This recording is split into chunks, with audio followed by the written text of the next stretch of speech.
Hello everyone, my name is Paul Stevens and welcome to this short-term rentals webinar on breaking down barriers in the STR sector, sponsored by PriceLabs. I'm the editor of Short-Term Rentals and host for today's session, live from the Stratford Hotel in London. So a big thanks to Ash and his team for hosting us today. And now we have a short video from our webinar series sponsor, PriceLabs.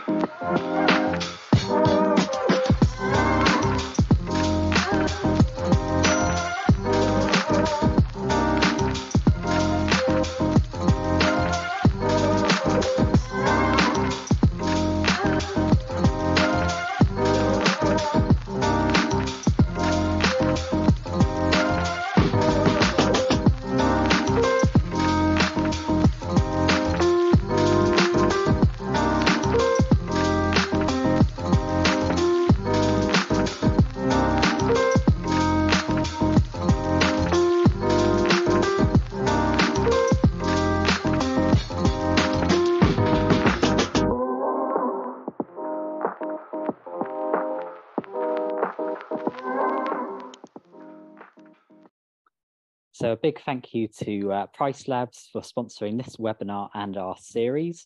And now our annual Shorties Awards, dubbed the Oscars of the short-term rental industry, are fast approaching on Wednesday, the 26th of April. You now have until Monday, the 6th of March to submit your entries in as many of the 20 categories as you wish for free at our dedicated awards platform. And just check out this short explainer video for you now. The Shorties are back for 2023, bigger and better than ever before. It was great to celebrate with you all at Skyline London in 2022, and for 2023 we're making it even easier for global STR professionals to enter or nominate others. There are 20 categories, including a new edition, the Rentalpreneur Award. Submit your no-cost entries now in as many categories as you wish by Monday the 6th of March. And now for something truly out of this world. We're delighted to announce that the Shorties will take place at the Orbit in London's Queen Elizabeth Olympic Park.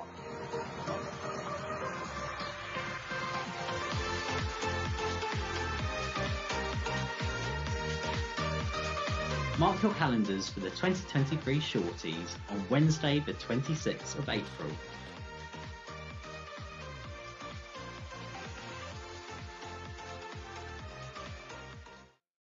So we hope to see as many of you there as possible at this year's Shorties Awards. As you can agree, we've got a fantastic venue lined up for this year.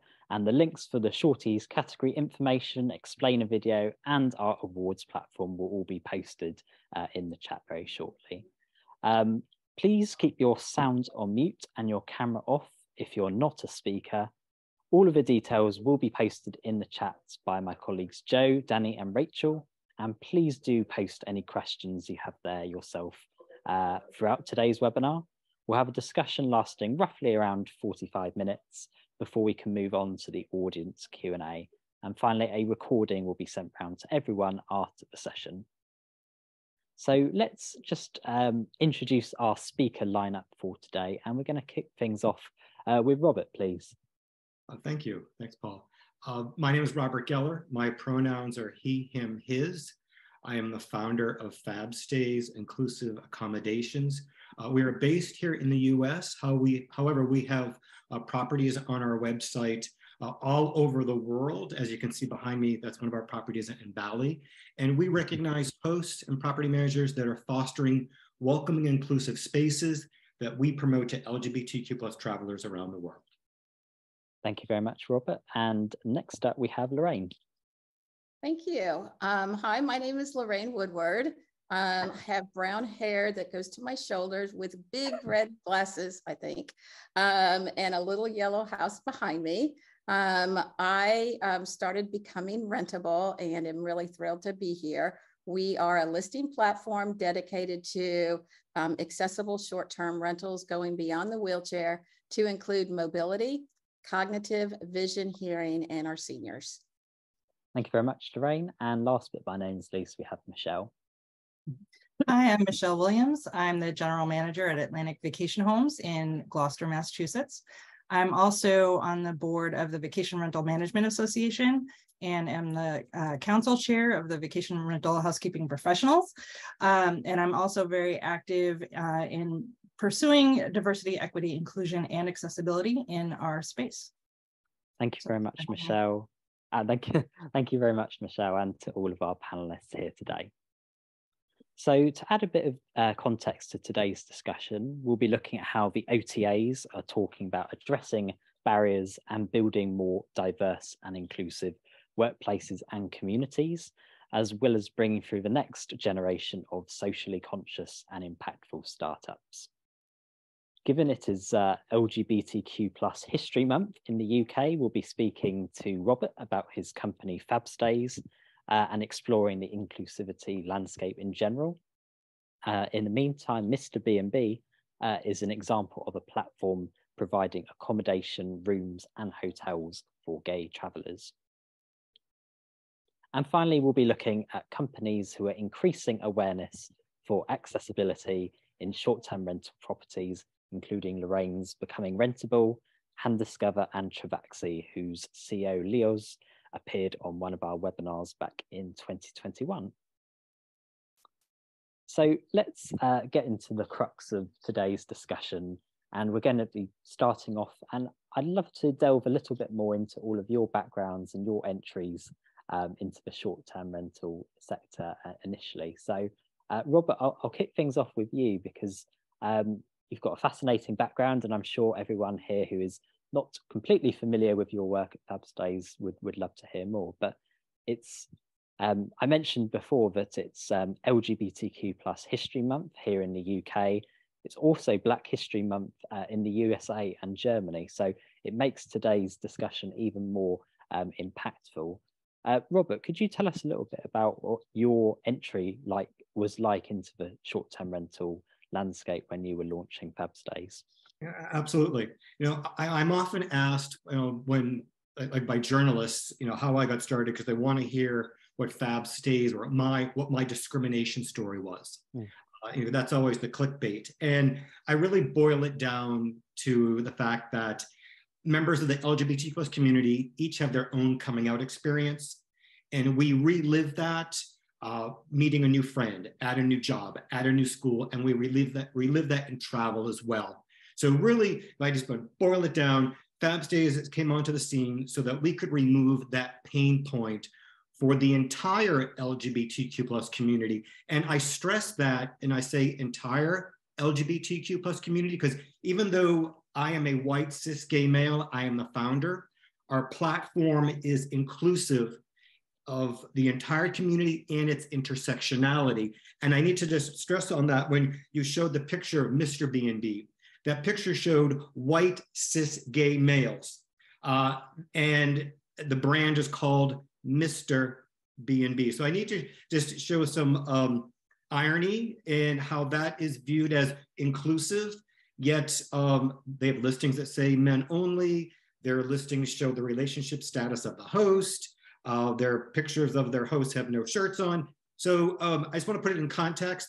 That's more of a grinder for accommodations versus a platform that we've put together that all of the entire community feels included, welcome, and a part of what we do. What do you you talked there about this other platform as well. What do you think the sort of landscape is like in general now for LGBT+ travellers? Are you seeing things move in the right direction, or are you still seeing a kind of a sentiment of hostility or discrimination? I don't know quite how to word it, but sure.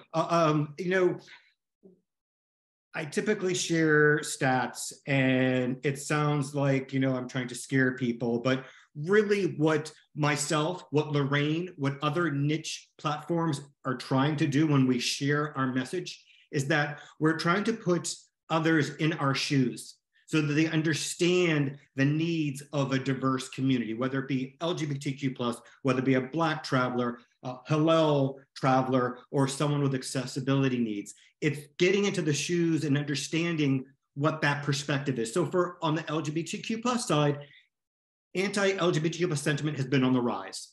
Here in the US, last year alone, over 300 pieces of anti-LGBTQ plus legislation were introduced. In the UK, sexual orientation, hate crimes are on the rise. So that's the climate that the LGBTQ plus traveler is traveling with. That's, for lack of better words, that's the baggage that we're carrying with us. So you can be the most inclusive host and you can say, I don't discriminate, but that's what we're bringing with us when we look at your listing, when we communicate to you that we're interested in booking. We're bringing all of that to the table when we're engaging with short-term rentals. And to sort of expand on that as well, what are some of the barriers or obstacles that you think hosts and guests are still facing that's preventing it being being an inclusive environment, this sector or wider in travel? Well, again, even if you were the most inclusive, let's say you're doing everything right. And I'm going to share our inclusive hospitality checklist in the chat, as will Lorraine has an awesome checklist as well for accessibility. So we're going to share those. But even if you were checking all the boxes, you're doing everything right. Let's just go ahead and say you're doing everything right. Your imagery, your language, your supply chain. Even with all of that in place, there are destinations that are viewed as not friendly. And so, for instance, I'm located here in the US in Florida. And the message that's being pumped out into the universe is what's coming up from our governmental leaders. Don't say gay. That's what's coming out from the hierarchy and legislation in Florida. So LGBTQ plus travelers around the world are seeing that messaging. And so no matter how inclusive you are impacted. Your short-term rental is impacted by the social geopolitical climate in your region.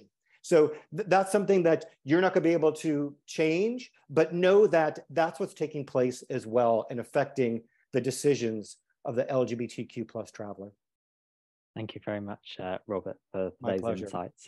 Lorraine, we're talking about a different type of barrier in conversation with you, but you've, again, it's been really good just to research a bit more about your background as well and how you've been educating property owners and the public when it comes to accessibility in rental properties as well. So could you let us know about your background and how you got into the short-term rental sector in the first place? Sure. I have muscular dystrophy and use a wheelchair, and my two boys have muscular dystrophy as well. And it was a challenge for us to travel and vacation. I mean, particularly when you're thinking of a van with 3 wheelchairs, 4 adults and luggage, it was quite a mess. But even like going to the most wonderful place in Florida, we really found accessibility issues. I would be in the bathroom saying, Robert, can you lift me off the toilet? And the boys would be in the other room going, Dad, can you help me here? And so finally, it got to a point that we just did staycations. We really did not vacation. And the boys were getting ready to go to college. And it's like, you know what? I don't want this to be a continuation of their life of not traveling. And that travel is an important part of building families together, creating memories and life experiences. So like a good mom, I go and research, and we build a vacation property 3 hours away at Carolina Beach from Raleigh. And we ended up having our private residence and a short-term rental unit. What surprised me in our short-term rental unit, which is now 7 years old, which is hard to believe, are the stories that I heard from each and every renter from across the United States and Canada. And it's like these stories in my mind were, that can't be true. That can't be true. It really cannot be that difficult. I knew we were exceptional because we are, but it was because there were 3 of us to deal with. And so we've had over 400 families visit our accessible short-term rental. So I started doing research and looking at what is the makeup of the short-term rental industry. And historically, the STR industry did not and has not dealt with the issue of accessibility, particularly beyond the wheelchair.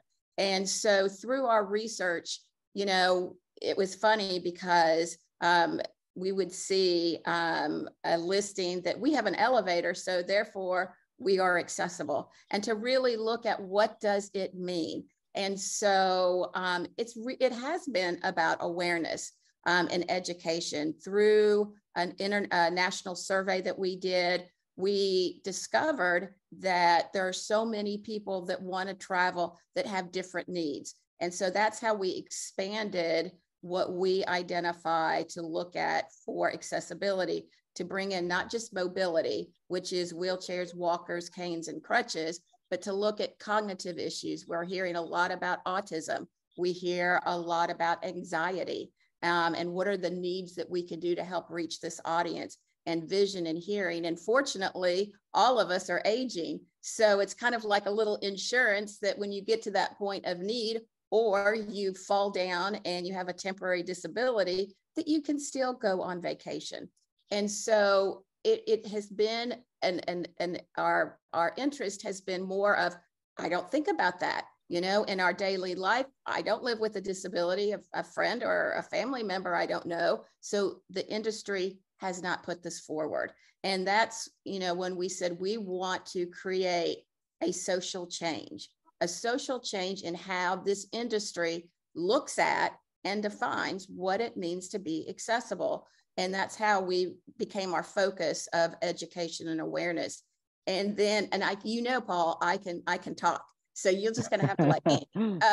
But, you know, as we looked at the inventory of the large booking platforms, we're a listing platform, but we found less than 1% of the inventory that's on these booking platforms is actually accessible. We're in 2023, and we had a renter who is 16 years old. And he was excited because for the first time, he could take a shower on vacation.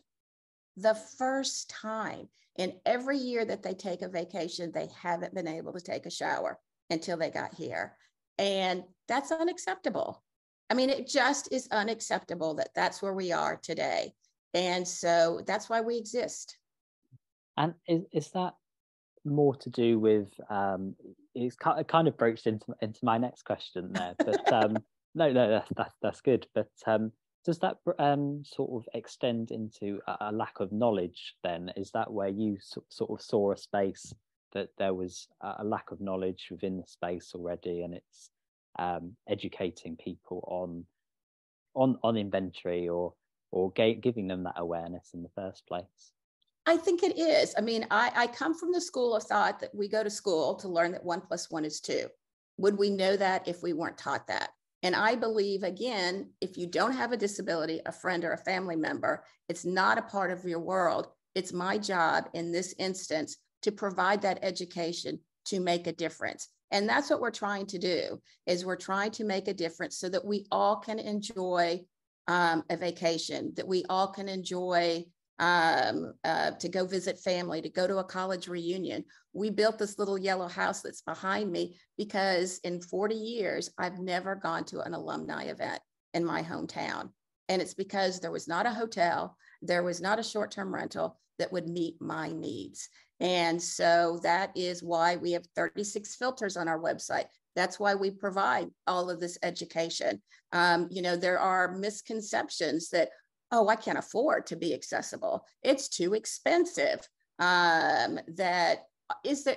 Recently, somebody asked me, okay, I hear your messages, I see your messages, but really, Lorraine, is there a market for accessible travel in the short-term rental space?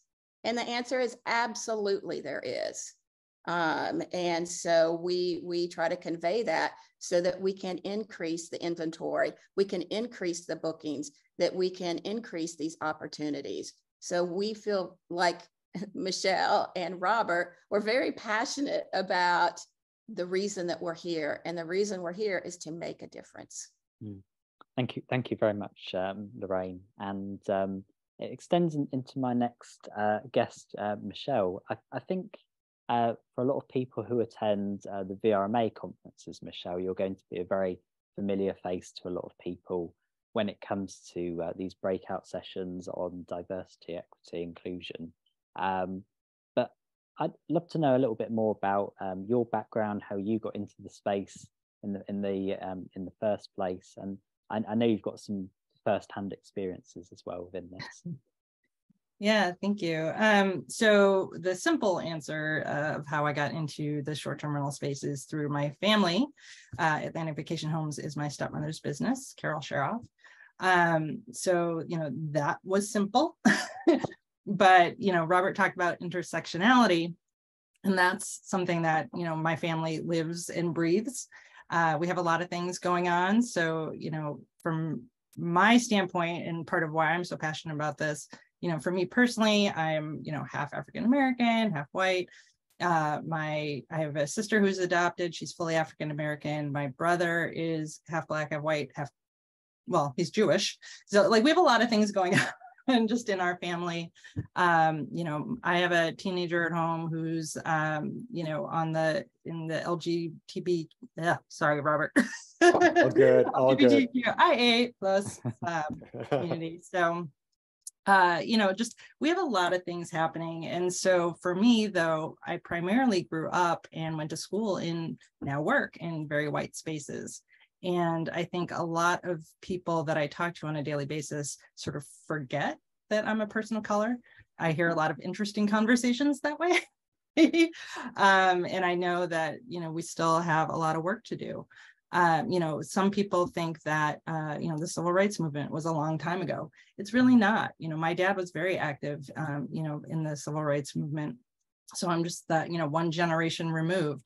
My dad's family used the Green Book when they traveled, when he was young, right? So these are real things that are in living memory. There's a lot of places in the US, certainly in the world, where, people of color weren't supposed to go, weren't allowed to go.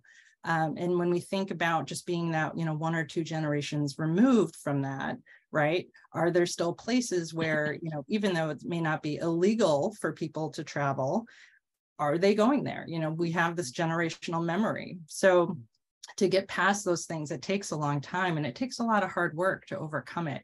And, I'm thrilled that the, DEI movement is, it comes back in cycles, right? So civil rights movement, then it gets quieter, it's starting to come back, right? But the more work that gets done, sometimes the more backlash there is too. So it's a little bit of, one step forward, two steps back sometimes. So that's why it's important for all of us to just try to keep pushing forward as much as we can. I'd like to build on what Michelle has shared there. There are parallels that we share in our training of the Black traveler and the LGBTQ plus traveler.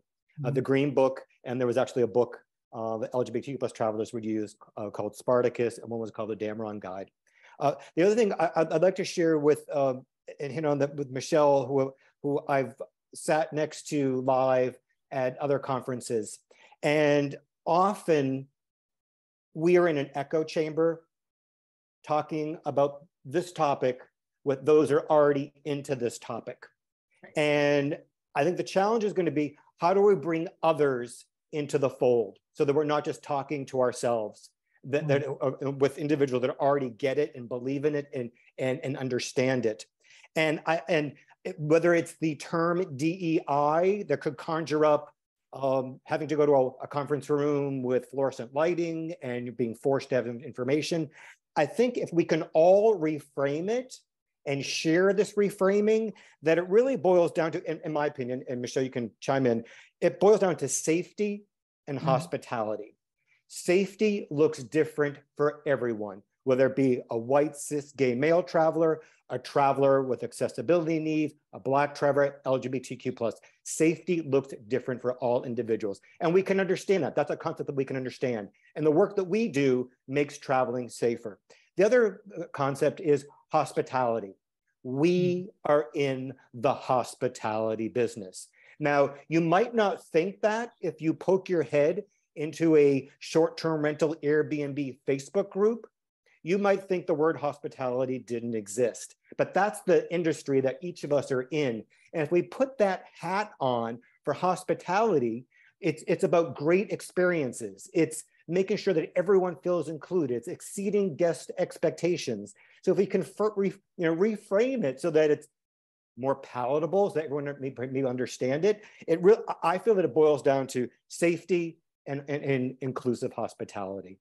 If I can add to that comment, the benefit of what we're all doing isn't just about hospitality. It's an important part of hospitality, but through this awareness of an accessible short-term rental, we're also impacting the community. What does the community look like as far as accessible restaurants, accessible places to go, how this affects policymakers, administrators, local leaders. And so by creating this awareness and understanding, it throws in the mix a greater sensitivity and understanding of change. And again, that I think that is something that we may not realize is the influence that we have going beyond a business or a company checking off the DEI box. It's a lot more than that. And to make sure that we have that reflection in the work that we do. Michelle, just sort of coming back to that as well, you've talked a little bit there about the conferences you've spoken at as well.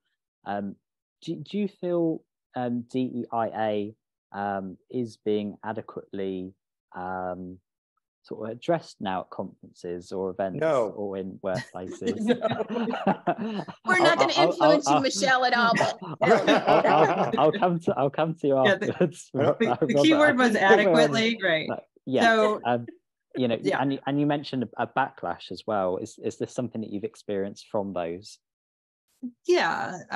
So, as Robert said, we're used to speaking to relatively empty rooms with people who already get it. So, that's been a little bit of a struggle. I think we have been slowly making some concentric circles of awareness. Obviously, the three of us, we keep pushing and we keep doing webinars like this and public speaking on these issues. So the more we can bring awareness to it, we're hoping that we can get that message out more and more and more. Going back to what I said earlier about sort of blending into white spaces, I hear a lot of things and, there's often, comments like, well, why do we have to talk about this again? Or, this is not important. We should be focusing on, profitability or something else. So there's a lot more to do. The VRMA does have a DEI committee. There's DEI built into the strategic plan for the organization. It's been, I think, slow to really start and get going. It's a fairly recent addition. So, I'm hoping that as we move forward in time, it'll just gain more and more traction. But really, in a perfect world, we wouldn't need to do all this stuff. But, that's really the goal. But, I'd love to stop talking about these issues, right? But until that happens, we're here. So I'll jump in and I can speak on unfiltered. I'm not associated with a conference or a group. So I can let you know that if it's Steve Milo talking about direct booking, the room is going to be filled up. When we have a topic that might be positioned as DEI, or was it Verma San Antonio had an awesome keynote speaker was on DEI that was phenomenal. Amazing takeaways for anyone, and we heard some backlash in the hallways on that one. What I've tried to do is, again, reframing DEI and calling it inclusive hospitality, in making perhaps that was more digestible. But we do know that the room does not always fill up when we're having those discussions. And to the point about checking the box. It's continuing education. Whether I know Lorraine is providing education, FabStayz provides education. It's not a one and done. Society changes and evolves, language changes and evolves, and we can all see those examples. Whether it was In the past, the person delivering the mail was the mailman. Now it's the post, you know, the post person, or it's a postal worker. So, or the assumption was a doctor, and people might assume a male. So, it's culture evolving, language evolving, and keeping up with those evolutions, so that when we're using certain language on our listings or on our websites, that it is up to date as well. And where are you sort of on both sides of the spectrum? Where are you seeing these barriers being addressed with sort of educational resources? Maybe you're providing those, and where are you at the moment not seeing those being addressed? Well, sure.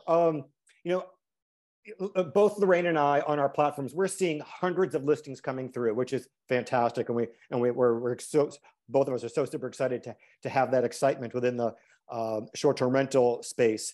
And I look at, just like Lorraine, I look at every single listing, and I'm looking at the pictures, I'm looking at the reviews, and I'm seeing some great work out there. Whether, Michelle, the work you're doing at your organization is phenomenal. On both sides, and whether it be on the guest side or also internally hiring and making sure that DEI is on both sides of the spectrum. I looked at Tassiola Vacation Homes out of Orlando. I know Dennis has taken Booking.com's training and has also used the materials that FabStayz has created. So I'm seeing great work being done out there.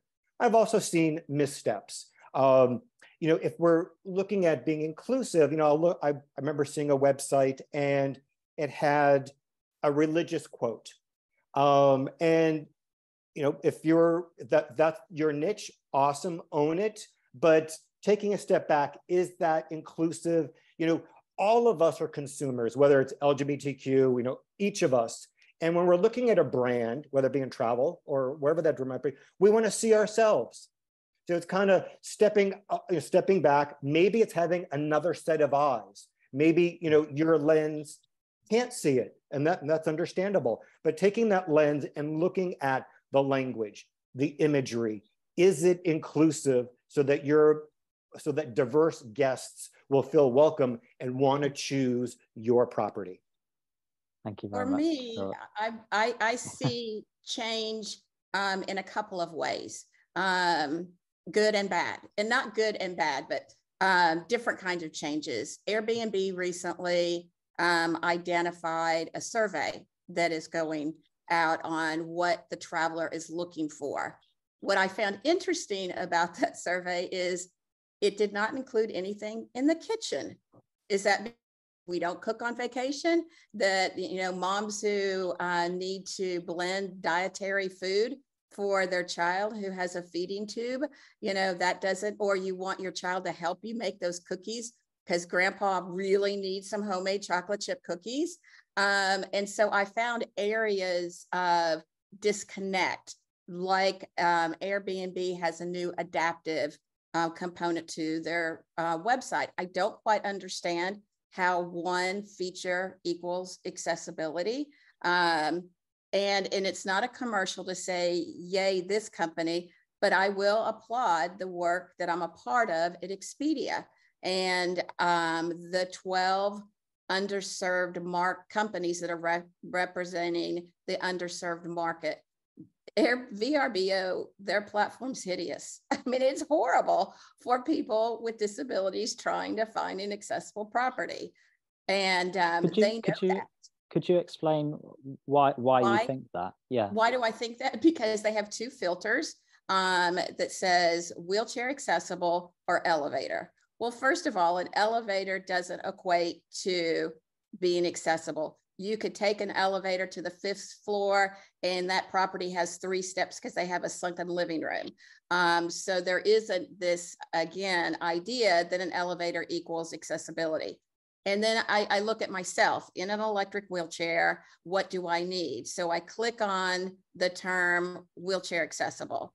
And so now I can go through 3,523 properties to find out what is needed. whereas other platforms, actually most platforms just have those two. So VRBO is not, you know, an exception to the rule by no means. We are the exception of the rule in that we have 36 filters, because it's not for me to say what is accessible. Only you can identify what your needs are that equal access for you. And so I am seeing some changes from the big companies to you all, that you all are addressing this issue, not just in one area, but again, more inclusive ways. So we are seeing some dialogue. We are, in fact, there's a company called Find Rentals, a direct booking platform, and they recently changed their language from handicap to accessible. And so they no longer are using that and are looking at adding more filters in the accessible area for their direct bookings. And so I say, yay for you all. So we are starting to see some change. People realize in this industry that it is a business. It's a big business. As I was looking and preparing numbers for this webinar, you know, the expendable cash for people with disabilities is $658 billion that's not being used. Wow. That's first of all, money on the table.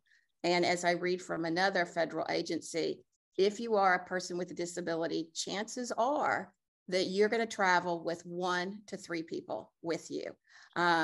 Maybe because you're a family, because you need assistance. So you double what that expendable cash is.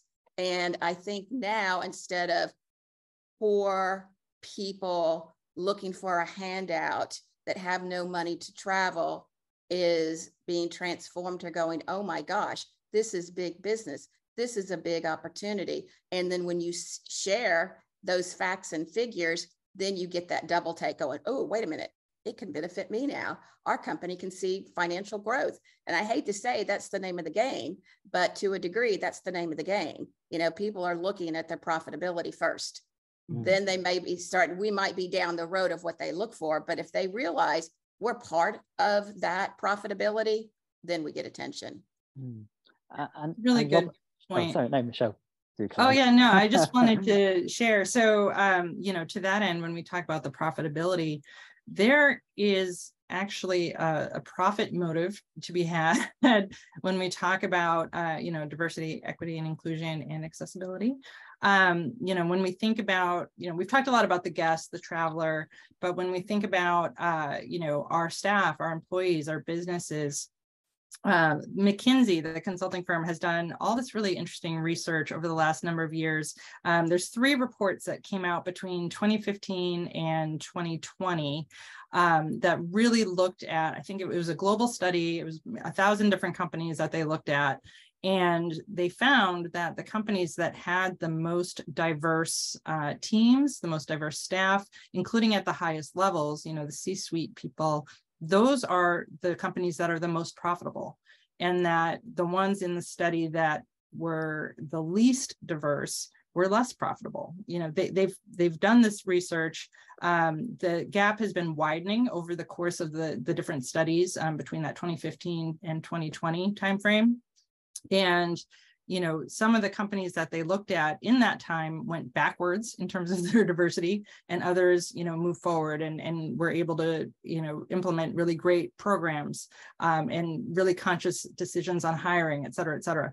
Those are the ones that are knocking it out of the park. So it seems that, you know, those diverse teams, they're bringing more to the table. They're more creative. You're getting ideas from different people's life experiences.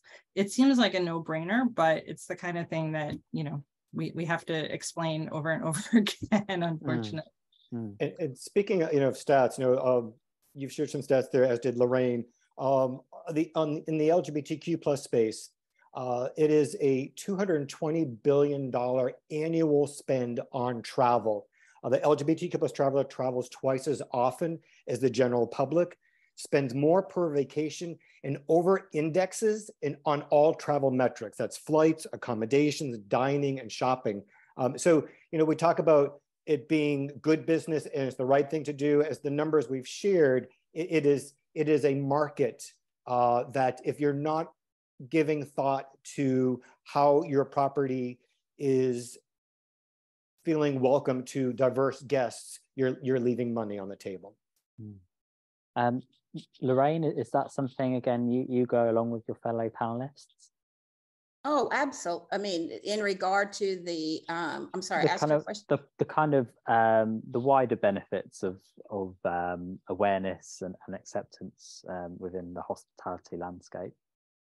Yes, I mean, I think that again, the reflection of how do we reach the STR business to create change, it's by sharing this information on business, but also the examples of people with autism and vision and hearing, and knowing it's not just a category of one, but the broadness of it all.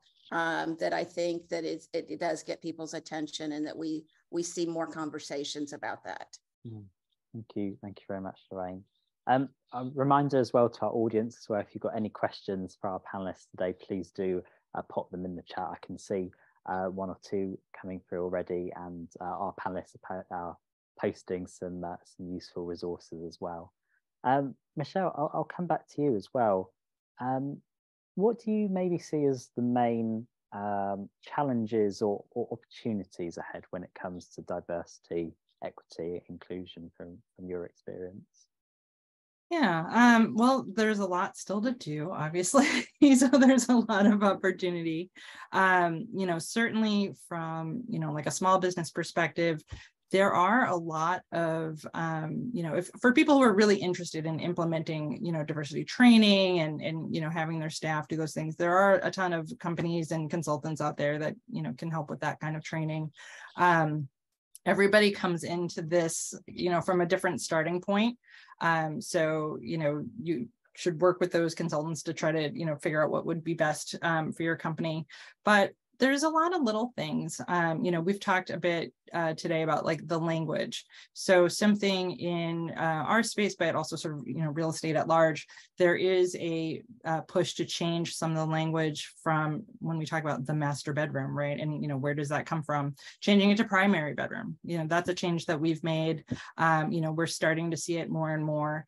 That's a simple thing that anybody could do right now.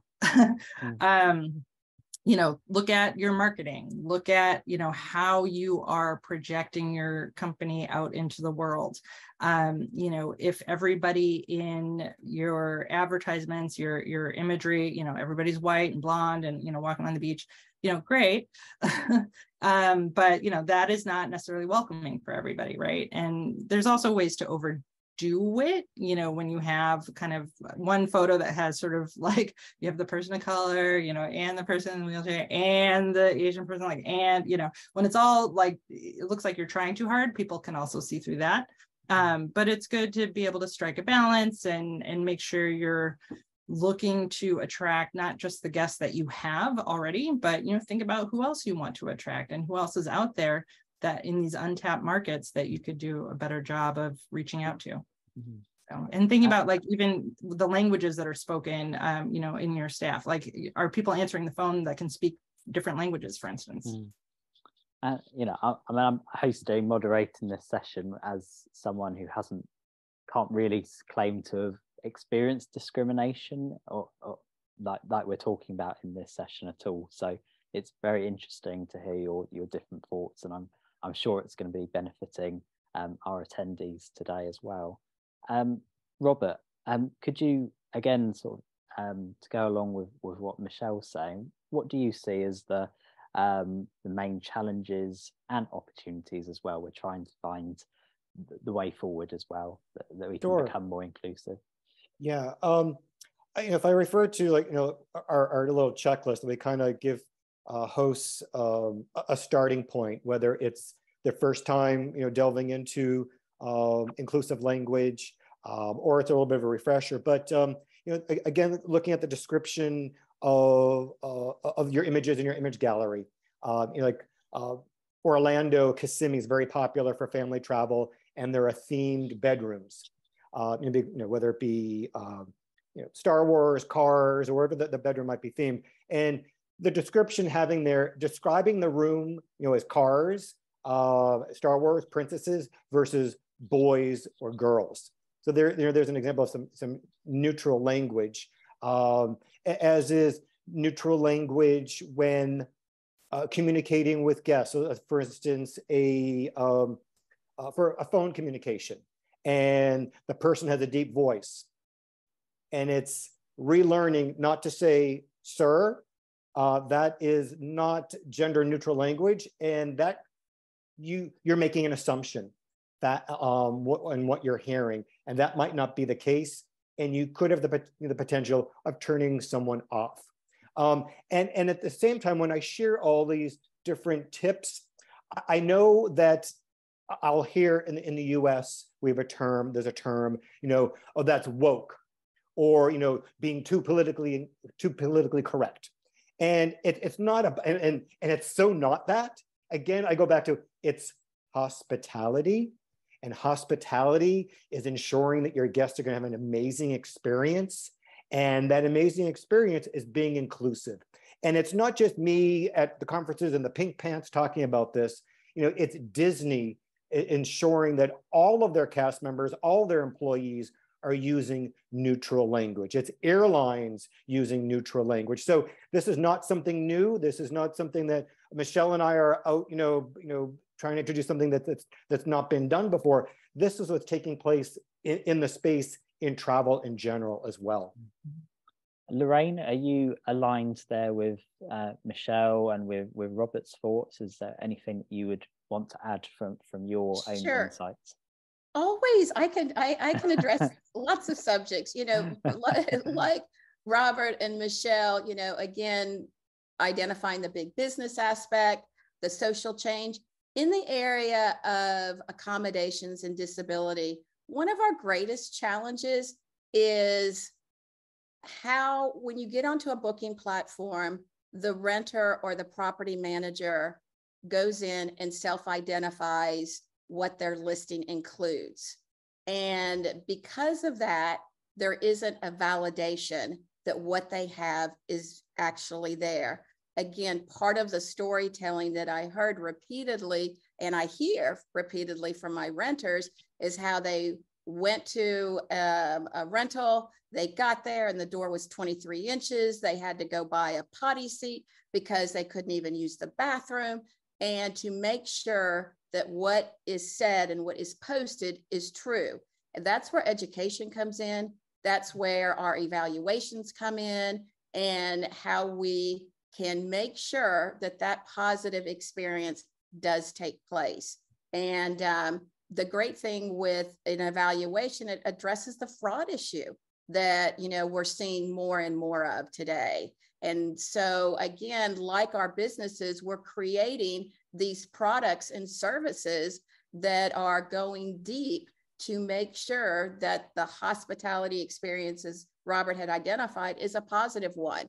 Because in our area, it hasn't been always positive. And how do we change that? And I'm proud to say that we are making that change. We have an evaluation and certification process I'm proud to plug, because it's what is needed to make a difference. Yep. Whoop, whoop. Robert, I saw you doing that first. We've got a variety of hosts, and to an extent, all of us are travellers and guests. We've all stayed in various properties as well during our lives and careers.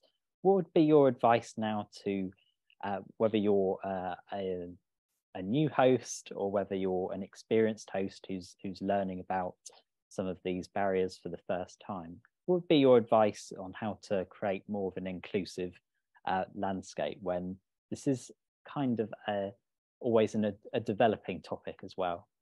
Sure. I think there's it's going on using reputable resources. I'd like to think that FabStayz is one of them. And to go to our website, there's this information there, and there's something that I'll hear at conferences, or I'll hear it in chats, and it's when someone's mind is not open, and I'll hear someone say, I don't need that. I treat everyone the same.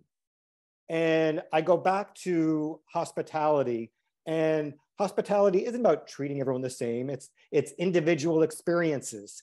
And then I'll inform people that you're not treating everyone the same. If you have honeymooners, if you have nomadic travelers, if you have family travelers, you're gonna have the pack and play is gonna be for the family, not for, well, maybe for the romantic.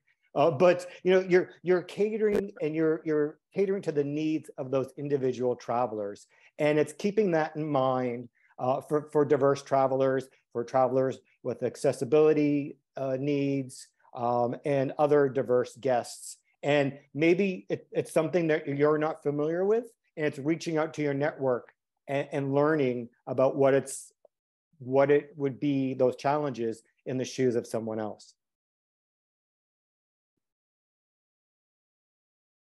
Sorry. Michelle, again, like, is that something again that you share the same opinion, or is there something you'd like to add in terms of this advice? Yeah, well, yeah, Robert and I share a lot of opinions, but yeah, I will add. So I guess I would, in terms of advice, for people sort of wanting to evaluate their own businesses and look at their properties, look at their marketing. When we talk about the inclusive hospitality, and Robert, I am forever stealing that, so thank you. You know, look at first, you know, when we think about hospitality, is there anything that you're doing that is essentially slamming the door in the face of someone, right? So that's sort of like the first piece. And then once you feel like you've tackled those things, look at the difference between not slamming a door and having a door open versus actively inviting people in, right? Because there is a difference there.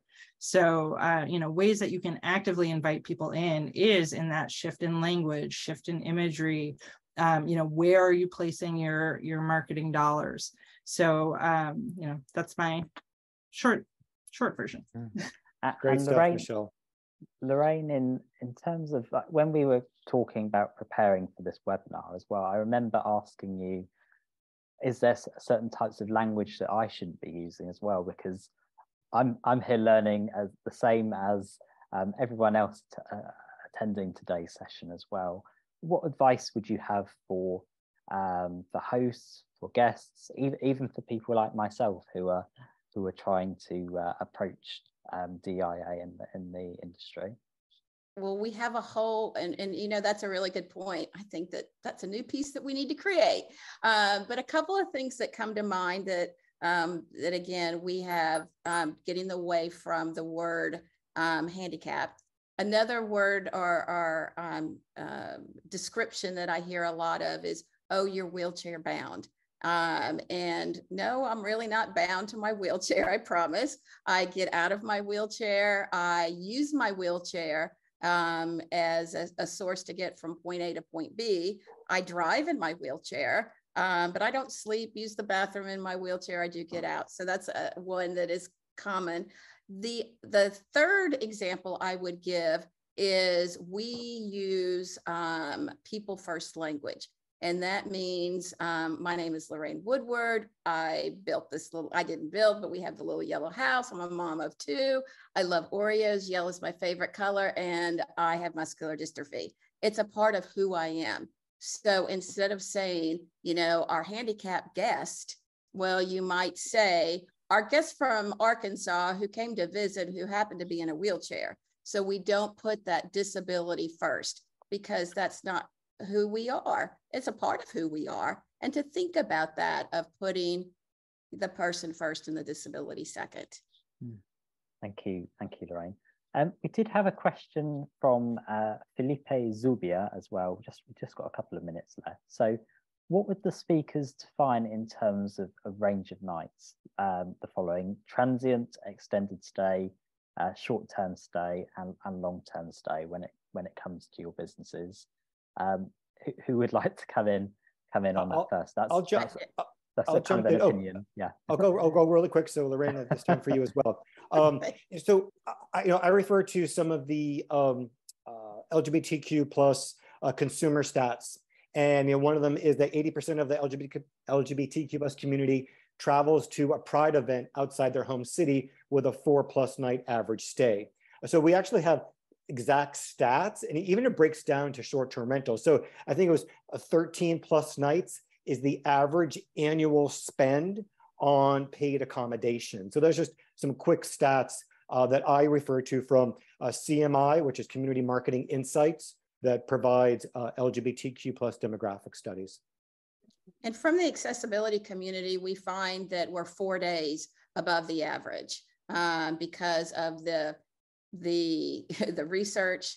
If you're going to go on a vacation, hey, let's take that extra time, because it does take some of us extra time to get from point A to point B.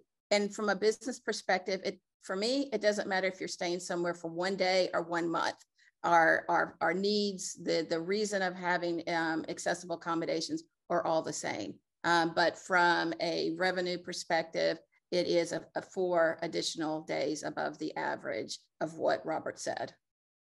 Oh, wait, I'd like to counter that. And I am 6 extra nights on whatever she said. and Michelle, you going to take us on another one? Yeah, well, I mean, from a property management perspective, you know, every company and market does things a little bit differently. For Atlantic Vacation Homes, we have a 3-night minimum stay.